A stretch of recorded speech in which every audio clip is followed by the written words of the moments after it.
ഇന്നത്തെ കത്ത് വായിക്കാം. എവിടുന്നാണ് കത്ത്? എറണാകുളത്തു നിന്നാണ്. ലക്ഷ്മിയാണ് എഴുതിയിരിക്കുന്നത്. എന്താ ലക്ഷ്മിക്ക്? വിവാഹം കഴിഞ്ഞിട്ട് 5 വർഷമായി, കുട്ടികളായിട്ടില്ല. പല ട്രീറ്റ്മെന്റുകൾ നടത്തി, ഫലമൊന്നും കാണുന്നില്ല. ധാരാളം വഴിപാടുകൾ ചെയ്തു.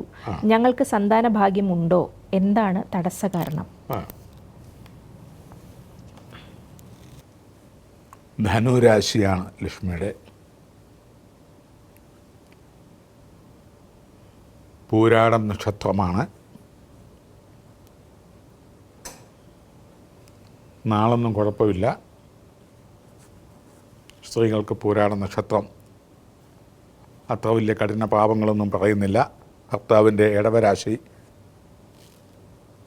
മകയിരവുമാണ്.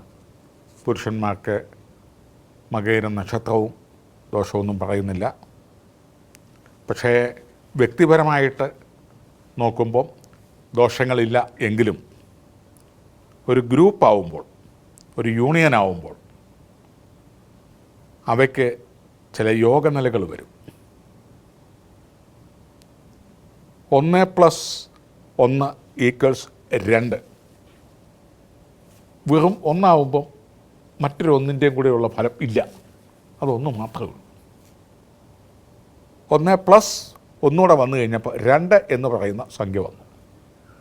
എന്ന് പറയും പോലെ ഒരു ധനുരാശിയിൽ നിന്ന് ഇടവരാശിയിലേക്ക് രാശിപ്പൊരുത്തം നോക്കുമ്പോൾ ജ്യോതിശാസ്ത്രപരമായി പ്രത്യേകിച്ച് കല്യാണപ്പൊരുത്തം നോക്കുമ്പോഴും സന്താനപ്പൊരുത്തം നോക്കുമ്പോഴും അവരുടെ രക്തഗ്രൂപ്പ് ഏതുമായിക്കൊള്ളട്ടെ, അല്ലെങ്കിൽ അവരുടെ ഏജ് ഏതുമായിക്കൊള്ളട്ടെ, ചിന്താഗതികൾ ഏതുമായിക്കൊള്ളട്ടെ, സന്താനം വേണം എന്ന് ചിന്തിക്കുമ്പോൾ, അല്ലെങ്കിൽ സന്താന ഭാഗ്യത്തെക്കുറിച്ച് ചിന്തിക്കുമ്പോൾ ധനുരാശി മുതൽ ഇടവരാശി വരെ, ധനു, മകരം, കുംഭം, മീനം, മേടം, ഇടവം 6ാമത്തെ രാശിയാണ്. അനിഷ്ടത്തിൻ്റെയും തടസ്സത്തിൻ്റെയും നിർഭാഗ്യതയുടെയും ശത്രുവിൻ്റെയും രോഗത്തിൻ്റെയും ദുഃഖത്തിൻ്റെയും രാശിയിലേക്ക്, ആ നക്ഷത്ര രാശിയിലേക്ക് വരികയാണ്. അത് ലക്ഷ്മിക്ക് അപ്രകാരം വന്നുവെങ്കിൽ ലക്ഷ്മിയുടെ ഹസ്ബൻഡിന് ഇടവരാശിയാണ്, മകയിരമാണ്. ഇടവരാശി മുതൽ ഇടവം, മിഥുനം, കർക്കടകം, ചിങ്ങം, കന്നി, തുല, വൃശ്ചികം, ധനു 8ാമത്തെ രാശിയുമാണ്. ജ്യോതിശാസ്ത്രത്തിൽ ജ്യോതിഷാചാര്യന്മാർ പറഞ്ഞിരിക്കുന്നത് ഇതിനെ ഷഷ്ടാഷ്ടമ ദോഷം എന്നാണ്. അന്നത്തെ സംസ്കൃത ഭാഷയാണ് ഷഷ്ടാഷ്ടമം. 6 and 8 എന്ന് പുതുയുഗത്തിലെ ഭാഷ. 6ഉം 8ഉം രാശിക്കാർ തമ്മിൽ വേഴ്ച വന്നാൽ, വിവാഹം വന്നാൽ സന്താനോൽപാദനത്തിന് തടസ്സമോ? ഒരു കാരണം അതാണ്. രണ്ടാമത്, പൂരാടവും മകയിരവും നക്ഷത്രം തമ്മിൽ നാൽപ്പൊരുത്തപ്രകാരം മധ്യമരജുവുമാണ്. മധ്യമരജു മക്കളുണ്ടാവാൻ തടസ്സമോ? ഈ 2 തടസ്സമോ എന്നുള്ള ചോദ്യത്തിന് മക്കൾ ഉണ്ടാവാനുള്ള തടസ്സം പ്രധാനമായിട്ടുണ്ടെന്ന് കാണുന്നു. 2 മക്കളുണ്ടാവാൻ കാലതാമസം വരും എന്ന്. 3ാമത്, ഉണ്ടാവുന്ന ആ സന്താനങ്ങൾക്ക് പൂർണ്ണപ്രജയല്ലാതായിത്തീരുന്നു. 4, അതിൻ്റെ വലിപ്പം, കിലോ മുതലായതൊക്കെ കുറയുന്നു.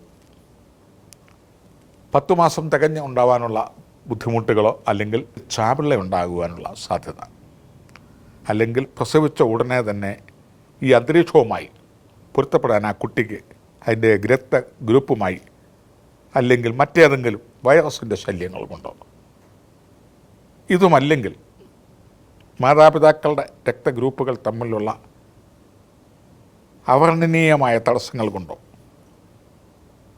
അല്ല പൊരുത്തപ്പെടാത്ത തടസ്സങ്ങൾ കൊണ്ടോ, ഏതെങ്കിലും മഹാരോഗങ്ങൾ കൊണ്ട് പെട്ടെന്ന് കുട്ടിക്ക് ശ്വാസം മുട്ടൽ, ഹാർട്ട്, ഉദരവ്യാധി, മലബന്ധം മുതലായതൊക്കെ വരിക.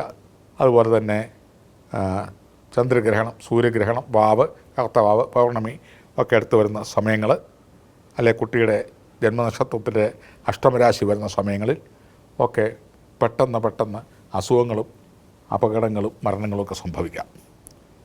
അപ്പോൾ കുട്ടിക്ക് ഘനക്കുറവ്, അല്ലെങ്കിൽ അപകടം, അല്ലെ ചാപിള്ള, അല്ലെങ്കിൽ ഗർഭസ്രാവം, അല്ലെങ്കിൽ അബോർഷൻ തുടരുണ്ടാകുക, ഇല്ലെങ്കിൽ കുട്ടികൾക്ക് വേണ്ടി ഒത്തിരി കാലം കാത്തിരിക്കുക, ഇങ്ങനെയൊക്കെയുള്ള ഒരു അവസ്ഥയുടെ പൊതുഫലമാണ് ഷഷ്ടാഷ്ടമം, മധ്യമരജു ഇവയെല്ലാം ചേരുന്ന അവസ്ഥ.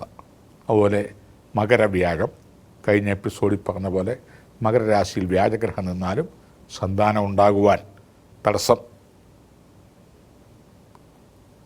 കാലതാമസം ഉണ്ടായാൽ തന്നെ ആ കുട്ടിയെ കൊണ്ട് അനുഭവമില്ലാത്ത അവസ്ഥ, ഇങ്ങനെയുള്ള അനവധി കാര്യങ്ങളെ ചൊല്ലി മറയുന്നു പുരാണ ജ്യോതിഷാചാര്യന്മാർ. അവയ്ക്ക് പുരുഷസൂക്തം എന്ന കർമ്മം, സന്താനഗോപാലം എന്ന കർമ്മം, ഇവയൊക്കെ 18 41 ആ ദോഷകാഠിന്യങ്ങൾ നോക്കി ഒരു പ്രശ്നവിധിയും കൂടി എടുത്ത്, കുടുംബവശാൽ എന്തെങ്കിലും ദോഷങ്ങളോ പൂർവികന്മാർ മുഖാന്തരം എന്തെങ്കിലും കൊച്ചുകുട്ടികൾക്ക് ദുഃഖങ്ങൾ വരുത്തി വച്ചിട്ടുണ്ടോ, അല്ലെങ്കിൽ ഗർഭിണികൾക്ക് അന്തഃഛിദ്രം വരത്തക്ക നിലയിലുള്ള കാര്യങ്ങൾ ചെയ്തു കൂട്ടിയിട്ടുണ്ടോ എന്നൊക്കെയുള്ള ഒരു പുനർവിചിന്തനം കൂടെ ചെയ്ത് ഇവയ്ക്കൊക്കെയുള്ള പ്രായശ്ചിത്തത്തോടൊപ്പം പുരുഷസൂക്തം, സന്താനഗോപാലം, വ്യാഴപ്രീതി ഇങ്ങനെയുള്ള കാര്യങ്ങളൊക്കെ ചെയ്യുകയും നല്ലൊരു വൈദ്യൻ്റെ നിർദ്ദേശാനുസരണം അലോപ്പതി മരുന്നൊക്കെ കഴിക്കുന്ന ഒപ്പം തന്നെ ചെയ്യാം. സുകുമാരഘൃതം, സുകുമാരലേഹ്യം, കാന്തസിന്ദൂരം ഇത്യാദി ഔഷധങ്ങളും പലസർപ്പീസ് ഈ വക ഔഷധങ്ങളൊക്കെ കഴിച്ച് ഏതെങ്കിലും പുണ്യകർമാനുഷ്ഠാനങ്ങളൊക്കെ ചെയ്ത് നോക്കുക. ഒരു സന്താനമെങ്കിലും ഉണ്ടാകാനുള്ള സാധ്യത കാണുന്നുണ്ട്. ഇപ്രകാരമൊക്കെ വിശേഷമുണ്ടായി കഴിയുമ്പോൾ വീണ്ടും ദേവാമൃതത്തിലോട്ട് കത്ത് അയയ്ക്കുക. അതുവരെ നന്ദി, നമസ്കാരം.